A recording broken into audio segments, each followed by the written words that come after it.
তো আমাদের নাউন মানে পার্টস অফ স্পিচের নাউন পার্ট 2 আমাদের গত ক্লাসে আমরা কালেকটিভ নাউন পর্যন্ত পড়ার পর আমাদের মাইক্রোফোনের চার্জ শেষ হয়ে গেছিল, এজন্য বাকি ক্লাসটা নিতে পারি নাই। তো আজকে আমরা ম্যাটেরিয়াল নাউন থেকে শুরু করব।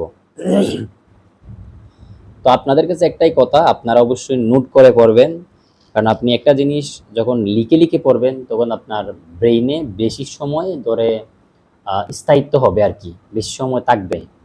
আপনারা কষ্ট হলেও প্রতিদিন একটা ক্লাস করেন, সমস্যা নাই, তাও নোট করে পড়বেন যাতে পরবর্তীতে আপনি রিভিশন দিতে আপনার সুবিধা হয়। সো একটু কষ্ট হলেও নোট করে পড়বেন, এটা আমার রিকোয়েস্ট, বুঝছো? তাহলে তোমাদের শিক্ষাটা অনেক ইজি হবে। তো ম্যাটেরিয়াল নাউন মানে কি? বস্তুবাচক নাউন, যা দ্বারা কোনো বস্তু বা কোনো উপাদান বা কোনো মিশ্র ধাতুকে বোঝায়। তো বলছিলাম যে ম্যাটেরিয়াল নাউন মানে প্রকৃতি থেকে প্রাপ্ত, প্রাণী থেকে প্রাপ্ত আর উদ্ভিদ থেকে প্রাপ্ত, এই তিনটা জিনিসকেই ম্যাটেরিয়াল নাউন বলা হয়। যেমন sand, water, gold, silver, copper, calcium, bronze, steel, silicon, rock, sunlight. তাহলে এগুলো কি ম্যাটেরিয়াল নাউন? এগুলো কিন্তু আমরা প্রকৃতি থেকে পাই, তাই না? নেচার থেকে কালেক্টেড। প্রাণী থেকে যেমন হানি মানে মধু, মিল্ক গরু থেকে পাই, মৌমাছি থেকে পাই, লেদার মহিষ, গরু, ছাগল থেকে আমরা চামড়া পেয়ে থাকি, egg, meat, oil. Material noun মানে উদ্ভিদ থেকে প্রাপ্ত, যেমন অয়েল তেল, তারপর হলো তোমার উড কাঠ, জুট মানে পাট, এগুলো আর কি। তো ম্যাটেরিয়াল নাউন সাবজেক্ট হলে ভার্ব সর্বদাই সিঙ্গুলার হবে, এটা একটা মনে রাখো। হ্যাঁ, যখন আমরা ভার্ব পড়ব মানে সাবজেক্ট ভার্ব এগ্রিমেন্ট, মানে সাবজেক্টের সাথে চুক্তি করে ভার্বটা বসবে। তুমি যদি সাবজেক্টকে ফ্লোরাল নাও তাহলে ভার্ব ফ্লোরাল, সাবজেক্ট যদি সিঙ্গুলার হয় তাহলে ভার্ব সিঙ্গুলার। শিখবো আস্তে আস্তে, সমস্যা নাই। আর একটা জিনিস মনে রাখবা, সাবজেক্ট যদি থার্ড পারসন সিঙ্গুলার হয় তাহলে ভার্বের সাথে এস বাই এস হয়। তো যদি কোনো সময় ম্যাটেরিয়াল নাউন সাবজেক্ট হলে, মানে সবসময় যে ম্যাটেরিয়াল নাউন হবে এমনটা না, ধরো অ্যাবস্ট্রাক্ট নাউন, কালেকটিভ নাউন, ওইগুলাই তো সাবজেক্ট হইতে পারে। যদি এগুলা হয় তাহলে ভার্বটা সিঙ্গুলার হবে। বুঝা গেল? ম্যাটেরিয়াল নাউনের পূর্বে সাধারণত আর্টিকেল বসে না, তবে নির্দিষ্ট অর্থে প্রিপজিশন অফ উইথ থাকলে ম্যাটেরিয়াল নাউনের পূর্বে দি বসে। এগুলো আমাদের এখন না জানলেও চলবে, সমস্যা নাই। তাহলে একটা জিনিস মনে রাখবা যে ম্যাটেরিয়াল নাউন সাবজেক্ট করলে ভার্ব সিঙ্গুলার, আমরা ইজিলি পারে যাব না, সমস্যা নেই। এখন আমরা দেখবো অ্যাবস্ট্রাক্ট নাউন। যে নাউনকে দেখা যায় না, ধরা যায় না, ছোঁয়া যায় না, শুধুমাত্র অনুভব করা যায়। অন্য কথায় অ্যাবস্ট্রাক্ট নাউনকে পঞ্চ ইন্দ্রিয় নাক, কান, ত্বক, চোখ, জিহ্বা দ্বারা অনুভব বা শনাক্ত করা যায় না। মানে সরি, যে নাউনকে তুমি দেখা যায় না, ধরা যায় না, ছোঁয়া যায় না, শুধুমাত্র ফিল করা যায়, মানে অনুভব করতে পারো যে ওই জিনিসটা এক্সিস্ট করে বা আছে। যেমন আমি বললাম যে ডিসকাশন, কি ডিসকাস মানে আলোচনা করা, তো এটা কি কেউ ধরতে পারবে কতটুকু আলোচনা করছে? ন্যাশনালিজম, তারপরে তোমার dignity, movement, ignorance, innocence. Innocence মানে ভদ্র। তো তুমি কি বলতে পারবা সে কতটুকু ভদ্র? আমরা জানি, এটা দিয়ে অনুভব করতে পারি, কিন্তু কতটুকু কেমন এগুলো তো ধরা যায় না। ধরতে পারবো কেউ ভদ্রতাটা ধরতে পারে না? তাইলে ধরা যায় না, ছোঁয়া যায় না, শুধুমাত্র ফিল বা অনুভব করা যায় পঞ্চ ইন্দ্রিয়ের মাধ্যমে, কান, ত্বক, জিহ্বা দ্বারা শনাক্ত করা যায় না। সংজ্ঞাটা একটু মাথা রেখো। তাহলে এইগুলা, হ্যাঁ। এখন অ্যাবস্ট্রাক্ট নাউনের শেষে সাধারণত যে সাফিক্সগুলো বেশি দেখা যায়, তার মানে কোনো শব্দের শেষে, আমি একটু আগে বলছিলাম যে একটু পরে আমরা শর্টকাট দেখব, যদি কোনো শব্দের শেষে TION পাও তাহলে এটা বাইয়া নাউন। এখন একবারে স্পেসিফিক বললে কোন নাউন? Abstract noun. তো আমরা অ্যাবস্ট্রাক্ট নাউন আলাদা করে না শিখলে যে নাউন বলতে পারলে হয়েছে, ঠিক না? যখন আমার নাউনের ভিতরে প্রকারভেদ বলবে তখন আমার বলতে হবে যে অ্যাবস্ট্রাক্ট নাউন নাকি এটা কমন নাউন নাকি প্রপার নাউন। ওকে, ISM, যেমন এই যে ISM ন্যাশনালিজম, ITY বা মেন্ট, মুভমেন্ট, কমপ্লিমেন্ট, নেস, যেমন হলো ব্রেকেজ, হেল্পলেসনেস, ঠিক আছে, এরকম এইজ, ব্রেকেজ, অ্যান্স, ইনস, শিফ, যেমন ফ্রেন্ডশিপ, ACY যেমন অ্যাকুরেসি। এই শব্দগুলো থাকলে কি নাউন ভাইয়া? মানে কোনো দেখা শোনা ছাড়াই মুখস্থ বলতে পারবা যে এটা অ্যাবস্ট্রাক্ট নাউন। ওকে, তাহলে আমাদের মোটামুটি নাউন শেষ হয়ে গেছে। তো আমরা এখন নাউন দেখে ফেললাম। এখন আমরা দেখব, এখন নাউনের মধ্যে কিন্তু আবার প্রকারভেদ আছে। একটা হলো কাউন্টেবল আর একটা হলো আনকাউন্টেবল। কাউন্টেবল কি আর আনকাউন্টেবল কি? কাউন্টেবল মানে যা গণনা করা যায়, তুমি গুনতে পারবা। আর আনকাউন্টেবল মানে কি, বা নন কাউন্টেবল, যেটা গণনা করা যায় না। তো জাস্ট একটু ধারণা নিব আমাদের ইন ডিটেইলস। আমরা পরবর্তীতে যখন অ্যাডভান্স হয়ে যাব, আমরা গ্রামার খুব বেশি এক্সপার্ট হব, তখন জানবো। বাট যতটুকু ধারণা থাকা দরকার ঠিক ততটুকু ধারণা আমি দেব। তো বললাম তো কাউন্টেবল আনকাউন্টেবল, যেগুলো গণনা করা যায় তাকে কাউন্টেবল বা কাউন্ট। যেমন pen, table, mobile, cat, cow. উপরে নাউনগুলো যেহেতু গণনা করা যায়, তাই এগুলো এভাবে লেখা যায়। যেমন এ পেন, টু পেন্স, অথবা pens, a table, two table, a mobile, two mobile, a cat, two cat. তার মানে যেগুলা গণনা করা যায় এগুলো কাউন্টেবল, আর যেগুলা গণনা করা যায় না এগুলা দেখবো আমরা মানে বুঝতে পারি যেগুলা কি গণনা করে না। যেমন চাল, ডাল, এগুলা কি গণনা করে? চুল। তাইলে যে নাউনগুলো গণনা করা যায় না সেগুলোকে আনকাউন্টেবল বা নন কাউন্টেবল বলা হয়। অবশ্যই খাতায় নোট করে পড়বা ভাই, এই সংজ্ঞাটা লিখবা, তারপর উদাহরণ দিবা। ইনফরমেশন, তথ্য, ডার্ট, ময়লা, রাইস, চাউল, হেয়ার, চুল। তো এগুলো কি গণনা করে? তথ্য। আমি বললাম যে তুমি আমারে 100টা তথ্য দিছো, এরকম কেউ বলে কোনোদিন? যে বলে তোমার ইনফরমেশনগুলো খুব আমার কাজের ছিল, মানে কাজে দিছিল, এরকম বলতে পারো। তো কাউন্টেবল নাউন এবং আনকাউন্টেবল নাউনের মূল কথা হলো কাউন্টেবল নাউন সিঙ্গুলার এবং প্লুরাল উভয় হতে পারে, আর আনকাউন্টেবল নাউন সর্বদাই সিঙ্গুলার। এই যে এই লাইনটা একটু জানতে হবে, এই লাইনটা একটু জানতে হবে। যখন আমরা ভার্ব পড়বো, সাবজেক্ট ভার্ব এগ্রিমেন্ট করবো, তখন লাগবে।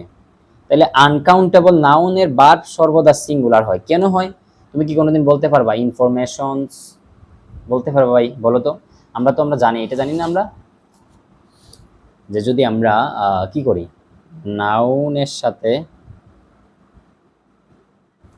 এস বা ইএস যোগ করি,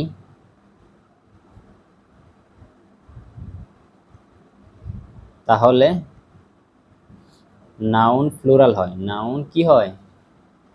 ফ্লোরেল, ফ্লোরেল বা ফ্লোরাল হয়।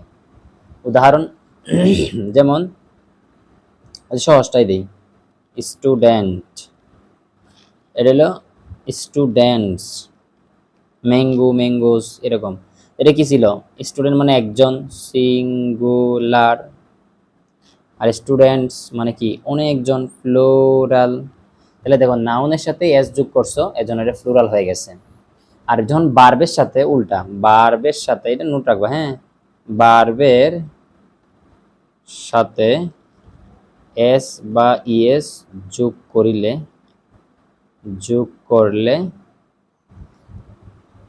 বার্ব উল্টা হয়, বার্ব হয় সিঙ্গুলার, সিঙ্গুলার। ঠিক আছে? যেমন আমি বললাম প্লে, এটা হলো প্লেস, এটা উল্টা, এটা হবে প্লুরাল। আর এটার সাথে এস যোগ যেহেতু হয়েছে, যে এস, এজন্য এটা সিঙ্গুলার, সিঙ্গুলার। এবং মনে রাখবা যদি সাবজেক্ট যদি থার্ড পারসন সিঙ্গুলার হয়, যেমন হি, শি, ইট, বা কারো নাম, কারো নাম। কারণ কারো নাম আমরা জানি ছেলেদের নামের প্রনাউন কি? হি। আর মেয়েদের নামের প্রনাউন হলো শি। আর বস্তুর ক্ষেত্রে প্রনাউন আমরা ইট বসাই। তো এইগুলা যদি কোনো সময় সাবজেক্ট হিসেবে থাকে তাহলে হয় সাবজেক্ট। তাহলে বার্বের সাথে বার্ব এর সাথে এস বা ইএস যোগ করতে হবে, মাস্ট, নাহলে তোমার ভুল হবে। ঠিক আছে? তোমরা সামনে শিখবো, সমস্যা নাই। তাও জানে নিতে ক্ষতি কি? জানলে তো দোষ নাই, তাই না? হি, শি, ইট কারো নাম হয়, যদি সাবজেক্ট হিসেবে হয়, তাকে, এরা থাকে, এরা থাকে, তাহলে বার্বের সাথে এস বা ইএস যোগ করতে হয়। যেমন আমি যদি উদাহরণ দেই, হি প্লে ফুটবল, ফুটবল, এটা কিন্তু বল। কেন বল? এই দেখো সাবজেক্ট হিসেবে হি পাইছি আমরা, হি হলো থার্ড পারসন সিঙ্গুলার। তো ভার্বের সাথে মাস্ট বি এস দিতে হবে, নাহলে ভুল, অথবা ইএস দিতে হবে। তো এই বাক্যটা রাইট। তো আশা করি আপনারা বুঝতে পারছেন, আমি সবচেয়ে সহজে বোঝানোর চেষ্টা করি আপনাদেরকে। এখন দেখেন, আনকাউন্টেবল নাউন এর ভার্ব সর্বদা সিঙ্গুলার হয়, বললামই তো আপনাদের। এখন কিছু শব্দ আছে যেগুলা আনকাউন্টেবল নাউন এবং একটু বেশি আমাদের কাজে লাগে। হ্যাঁ দেখেন তো, যেমন furniture, equipment, sofa, clothing, homework, machinery, gold, silver, cotton, glass, zari, perfume, luggage, paper, wood, এগুলো। হ্যাঁ, তো এগুলো আসলে কি নাউন?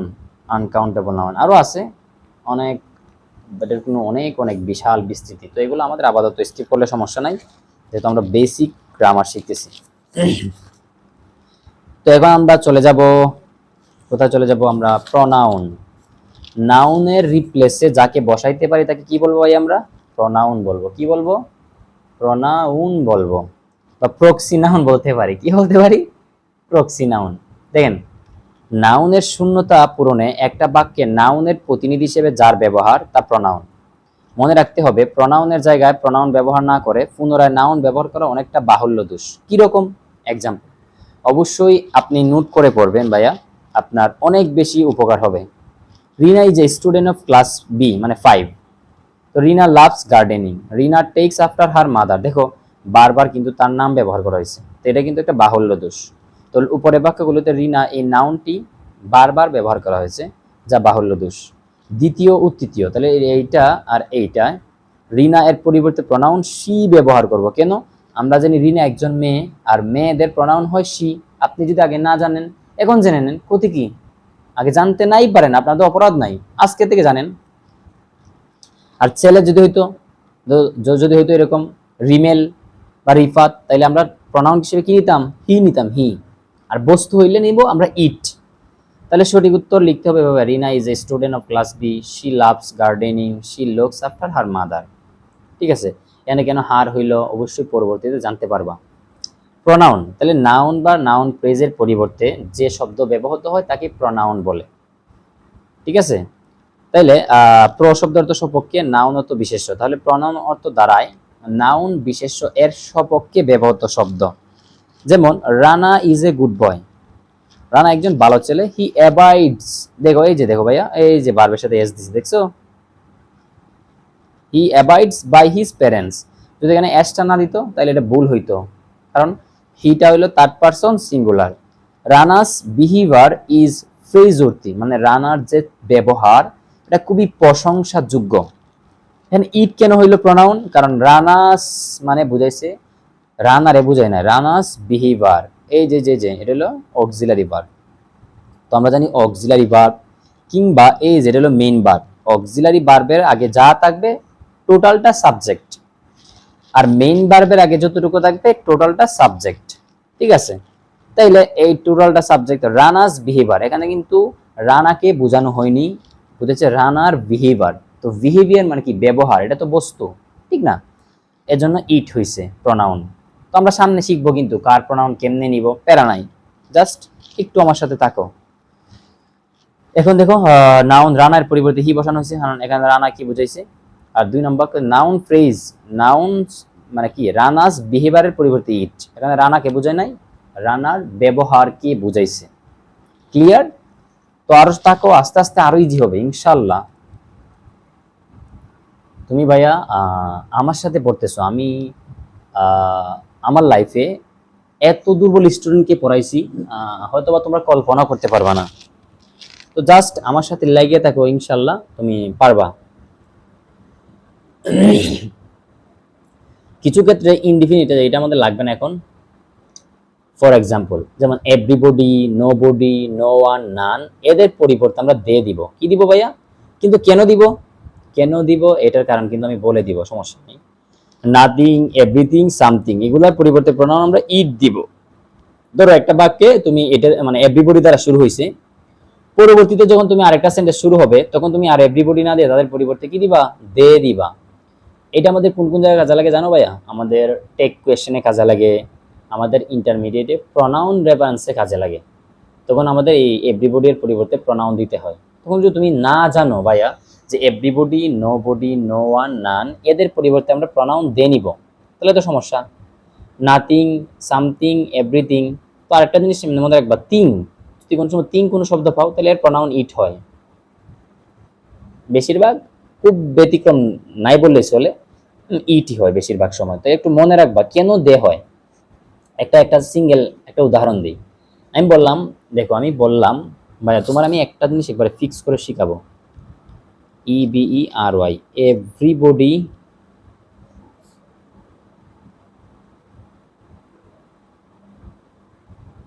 আমি বললাম লাভস, হ্যাঁ, হার,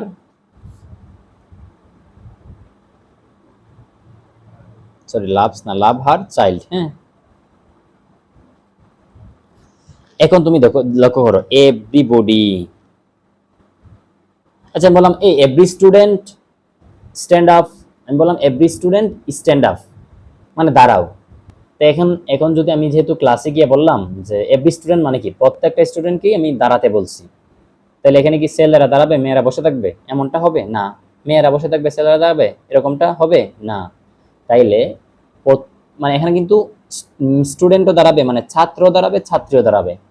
তাইলে এরকম বোঝা, মানে এভরিবডি বলতে বোঝায় এখানে ছেলেও আছে, মেয়েও আছে। যেমন হিজ বা হার, এখানে হিজও দিতে পারি। আমি বললাম এভরিবডি লাভ হার বা হিজ চাইল্ড। হার বা হিজ কেন বললাম, কারণ এভরিবডির ভিতরে কিন্তু আছে হিও আছে, আবার শিও আছে। কেন, মানে প্রত্যেকেই তার সন্তানকে কি করে, ভালোবাসে, মহব্বত করে। এখন কথা হলো ভাইয়া, তো এটা লাভসই হবে, ঠিক আছে, এটা লাভ না, লাভস, এটার সাথে এস দিতে হবে। কেন দিতে হবে বুঝাই। কারণ মনে করো তুমি যদি বলো এভরিবডি লাভস হার চাইল্ড, তাহলে তুমি এই হার দ্বারা কারে বুঝাইছো ভাইয়া, এই হার দ্বারা তুমি বুঝাইছো মহিলাকে, মানে মেয়েকে বুঝাইছো, তোর মা জাতিকে। আর তুমি বুঝছো এভরিবডি লাভস হিজ চাইল্ড, তাহলে তুমি পুরুষকে বুঝাইছো।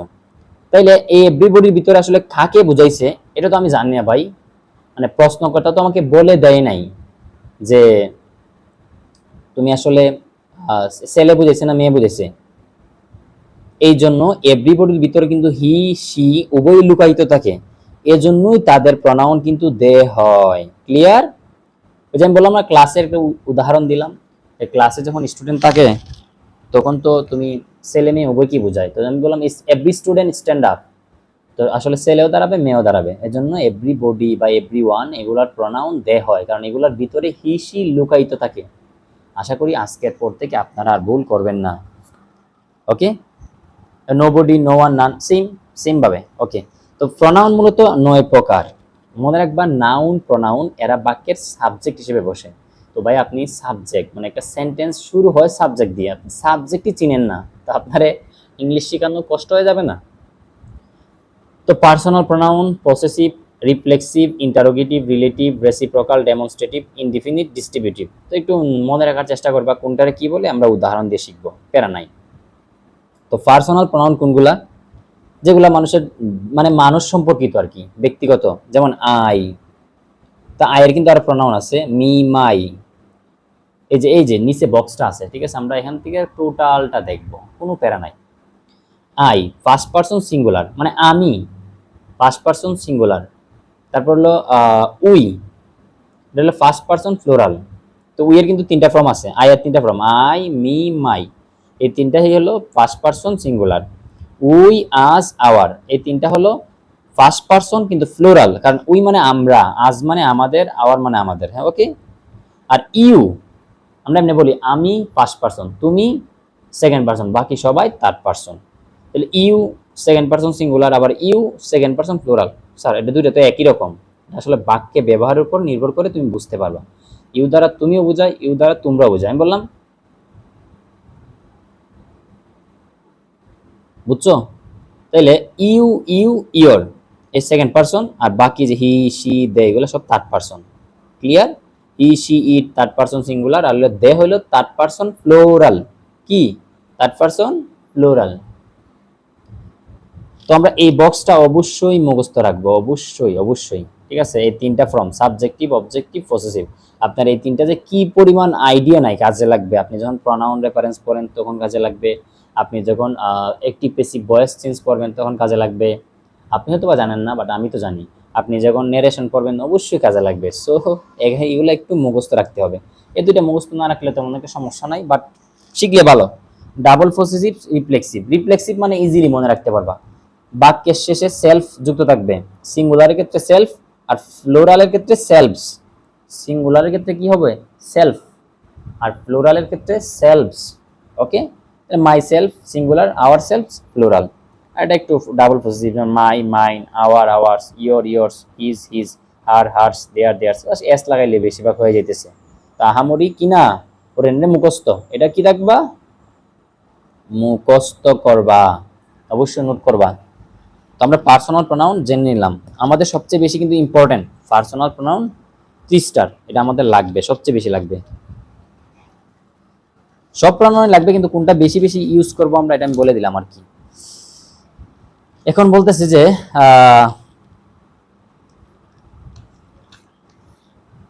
যেমন একটা এক্সাম্পল দেখো, for example I can manage the situation. দেখো আইটা কিন্তু subject, it is I who did it, be ভার্বের পর সাবজেক্ট।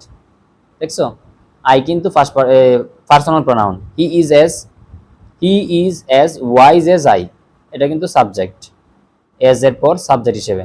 তো এগুলো আমরা পরবর্তীতে দেখবো, সমস্যা নাই। এখন আমরা দেখবো পসেসিভ। পসেসিভ প্রোনাউন অলরেডি কিন্তু পসেসিভ আমরা পড়ে ফেলছি, ওই যে বক্সটা পড়ছিলাম না, এই যে বক্সের পসেসিভ গুলো এখন আমরা পড়বো।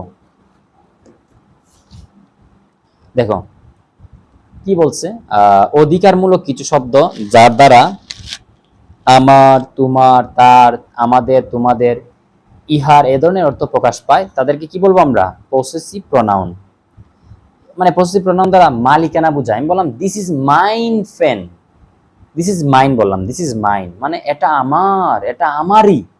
কথার মধ্যে কিন্তু পার্থক্য আছে। আমি বললাম এই কলমটা আমার, দিস পেন ইজ মাইন মানে কি এই কলমটা আমারই, তার মানে এটা জোর করতেছে, মানে অধিকার বোঝায় যে জিনিসটা আমার, বুঝছো?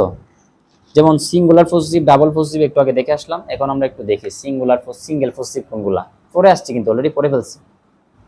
মাই, ইয়োর, হিজ, হার, ওই যে 3 নাম্বার ফর্ম, যেমন আই, মি, মাই, ঠিক আছে, এগুলা 3 নাম্বার ফর্মটাই পসেসিভ। দেখো আই, মি, মাই, এই যে এটাই কিন্তু possessive form. Subjective, objective, possessive. একটু মুখস্থ রাখতে হবে। এগুলার পর সবসময় নাউন বসে, এগুলার পর সবসময় কি বসে? নাউন বসে। কেন? তার মানে এগুলা কি কোনো বাক্যের সাবজেক্ট হতে পারে না? না ভাইয়া, এগুলা ডিরেক্ট কোনোদিন কোনো বাক্যের সাবজেক্ট হইতে পারে না। এগুলার পূর্বে অবশ্যই নাউন দিয়ে তারপর এটা সাবজেক্ট হবে, ঠিক আছে? যেমন সামনে আমরা এক্সাম্পল দেখবো, সমস্যা নাই।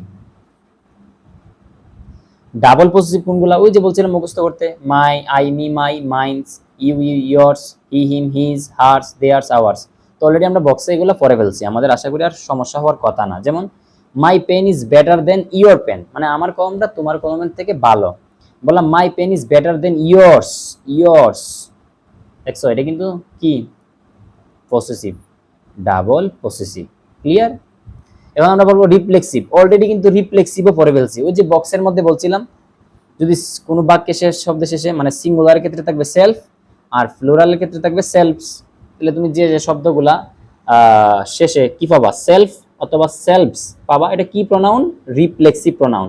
কেন একটু মনে রাখতে হবে ভাইয়া? কারণ এগুলা বাক্যের কখনোই সাবজেক্ট হয় না। যদিও প্রোনাউন আমরা জানি নাউন আর প্রোনাউনের সাবজেক্ট হিসেবে বসে, কিন্তু রিফ্লেক্সিভ প্রোনাউন কখনোই বাক্যের সাবজেক্ট হিসেবে বসতে পারে না। বুঝলা? এটা একটু মনে রাখো, এই যেখানে লেখা আছে, ঠিক আছে? একটু দেখে নিও, আমি মুখে মুখে বলতেছি তোমাদের। কারণ তুমি দেখো I was the car my self, I my self was the car, দেখো আই আছে কিন্তু, তার মানে মাই সেলফটা কিন্তু সাবজেক্ট না, সাবজেক্ট কিন্তু আই। মানে আই মাই সেলফ, আমি নিজেই ওয়াশ দ্য কার, আমি নিজেই আমার কার পরিষ্কার করি বা ধৌত করি, ঠিক আছে? এটা মনে রাখো যে কখনো এগুলা সাবজেক্ট হিসেবে হয় না, এগুলা সাবজেক্টে হিসেবে ডিরেক্ট বসে না, এর আগে অন্য কিছু দিয়ে তারপর সাবজেক্ট করতে হয়। তো একটু মনে রাখবা, ওকে? তাহলে আমরা পড়লাম পার্সোনাল, তারপর পড়লাম পসেসিভ, তারপর পড়লাম রিফ্লেক্সিভ প্রোনাউন। এখন পড়বো আমরা ইন্টেন্সিভ বা ইম্প্যাথেটিক, ইম্প্যাথেটিক প্রোনাউন পড়বো আমরা, হ্যাঁ ওকে? কি বলছে দেখো তো, রিফ্লেক্সিভ প্রনাউন বাক্যের শেষে অবজেক্ট হিসেবে বসে, তবে কখনো যদি রিফ্লেক্সিভ অবজেক্ট, তো এটা মনে এক্সট্রা ছিল, তো আমাদের এটা স্কিপ করলে সমস্যা নাই।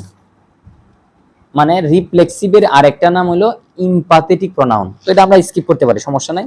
আবার আরেকটা নাম হলো ইন্টেন্সিভ প্রনাউন। আমরা পড়বো এখন ইন্টারোগেটিভ প্রনাউন। ক্লিয়ার? আমরা যখন অ্যাডভান্স লেভেলে যাব তখন আমরা এগুলো সম্পর্কে, ইমপ্যাথেটিক, তারপর ইন্টেন্সিভ, এগুলো সম্পর্কে গুরুত্ব বেশি দেব। ওকে ভাইয়া?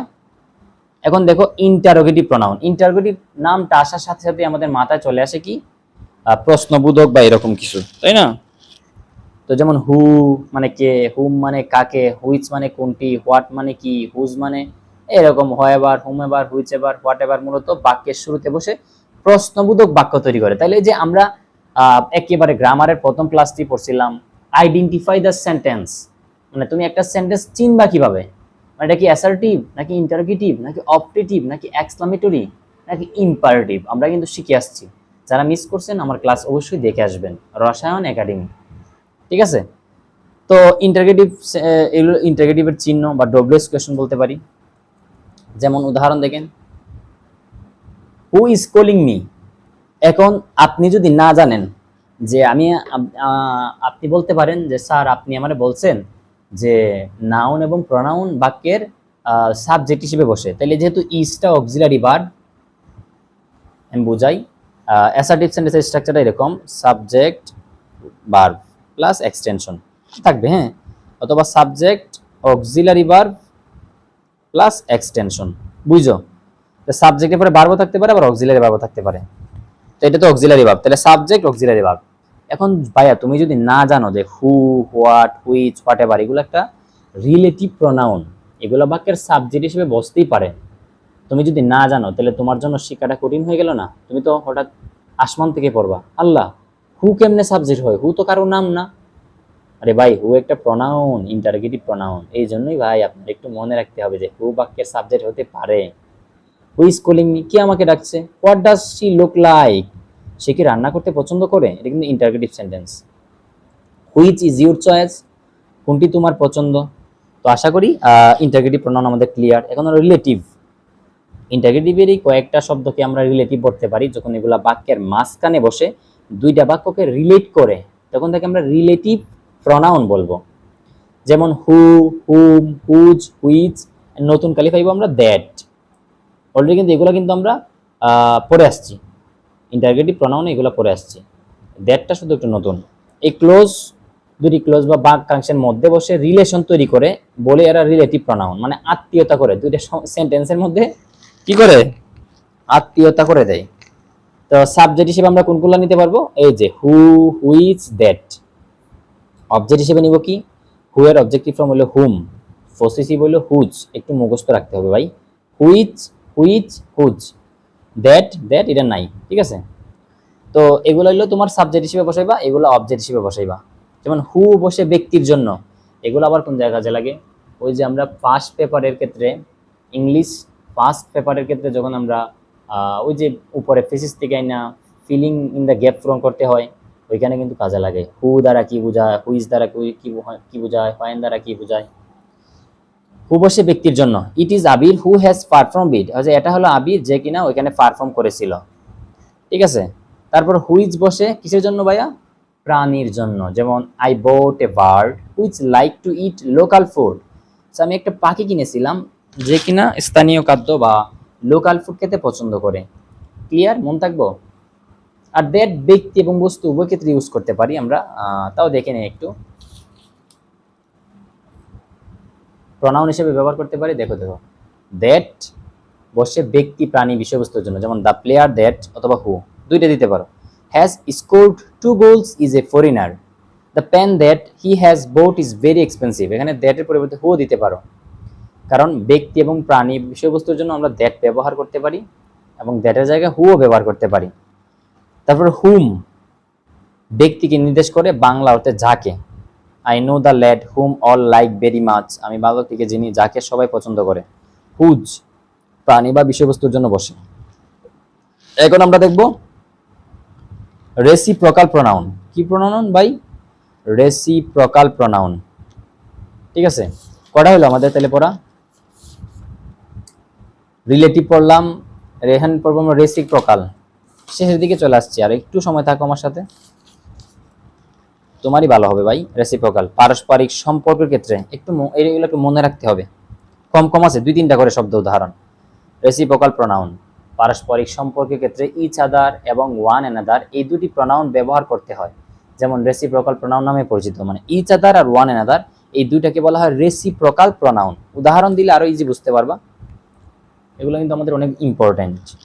দুইজনের মধ্যে সম্পর্ক বুঝাইতে ইচ আদার, আমি বললাম দে লাভ ইচ আদার, তারা একে অপরকে ভালোবাসে। ঠিক আছে, 2 এর অধিক জনের মধ্যে সম্পর্ক বোঝাতে ওয়ান অ্যানাদার। তাহলে বাক্যে ডাবল বা 2 উল্লেখ থাকলে ইচ আদার, ডাবল মানে তো 2 বোঝায়, 2 মানে তো 2 বোঝায়।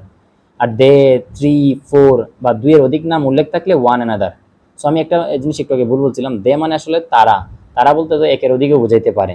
এখন যদি দে উল্লেখ করছে, কিন্তু দে দ্বারা যদি মনে করো উল্লেখ করে দেয়, ধরো আমি একটা এক্সাম্পল দিলে একটু ক্লিয়ার হবা।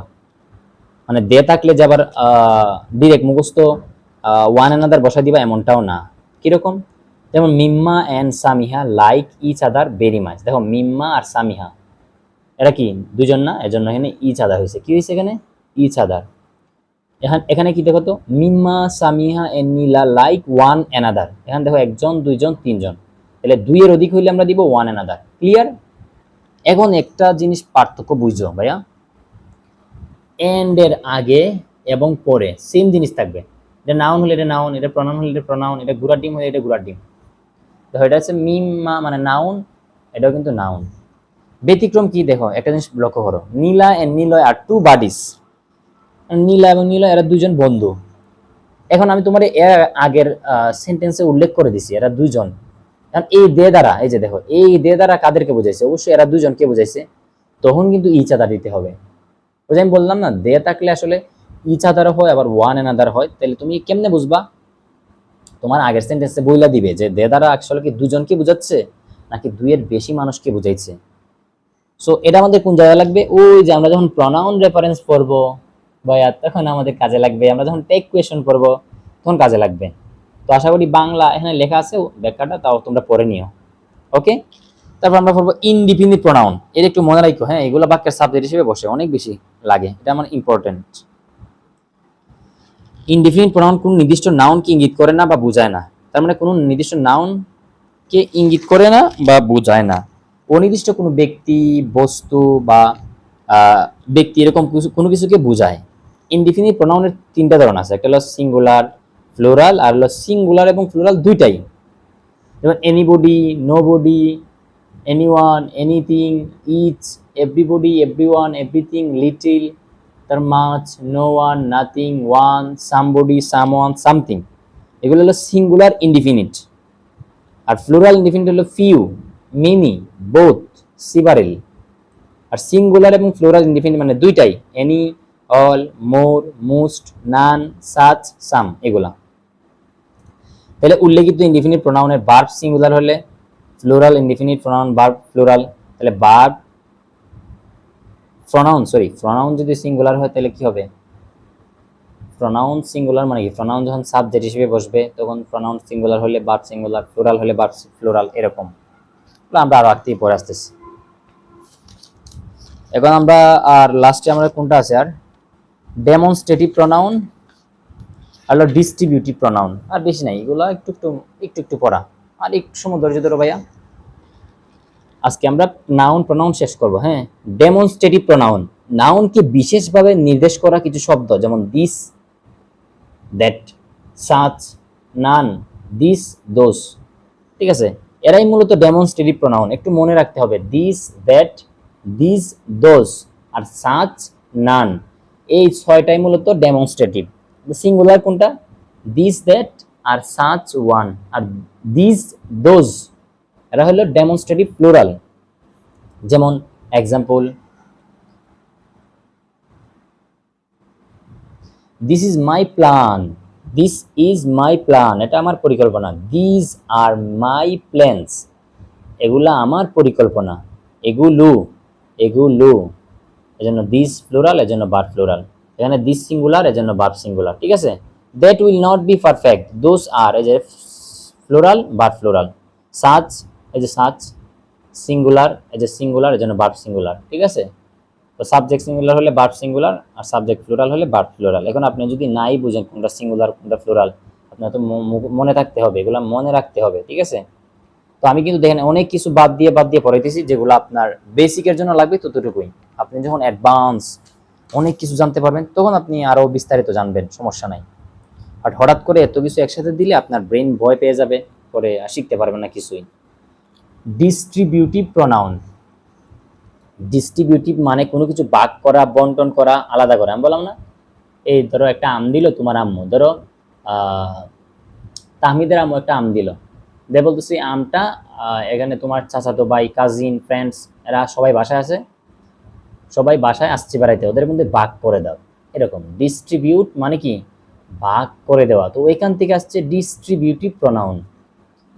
যে প্রোনাউনগুলো অনেকগুলো বিষয়বস্তুর মধ্যে থেকে বেছে নিয়ে একটা বিষয়বস্তুকে আলাদাভাবে নির্দেশ করে তাকে ডিস্ট্রিবিউটিভ প্রোনাউন বলে। যেমন each of the members has been selected for next level. Each of the members সদস্যদের প্রত্যেককে পরবর্তী পর্যায়ের জন্য মনোনীত হয়েছে। যেমন আইদার অফ, কোনগুলা ডিস্ট্রিবিউটিভ প্রোনাউন, এই যে ইচ, আইদার, নাইদার, ঠিক আছে। এই তিনটাই সবচেয়ে বেশি ব্যবহার করা হয়, এই তিনটা হলো তোমার ডিস্ট্রিবিউটিভ প্রোনাউন। এখন এগুলা যদি বাক্যের সাবজেক্ট হিসেবে বসে, আর তুমি যে বলো মা এগুলো আবার কি, মানে এগুলো প্রোনাউন, এগুলা বাক্যের শুরুতে বসতেই পারে, সাবজেক্টের অবস্থা নেই, এগুলো শেষেও বসতে পারে, সমস্যা নাই, বাট বাক্যের শুরুতেও বসতে পারে। মনে একবার নাউন প্রোনাউন এগুলো বাক্যের শুরুতে বসতে পারে, শেষেও বসতে পারে। তবে অন্য কেউ আজ verb, adjective, adverb, preposition, conjunction এগুলো কখনো বাক্যের শুরুতে বসতে পারে না, মানে সাবজেক্ট হতে পারে না আর কি। ওকে, তাইলে আমরা আজকে এর মাধ্যমেই প্রোনাউন শেষ করলাম ভাইয়া। তো আমরা আশা করি ইনশাল্লাহ সবাই বুঝতে পারছি, এবং অবশ্যই নোট করে পড়বা এবং জানাবা যে আমার ক্লাস আপনাদের কেমন লাগে, আপনারা সব কিছু বুঝতে পারছেন কিনা।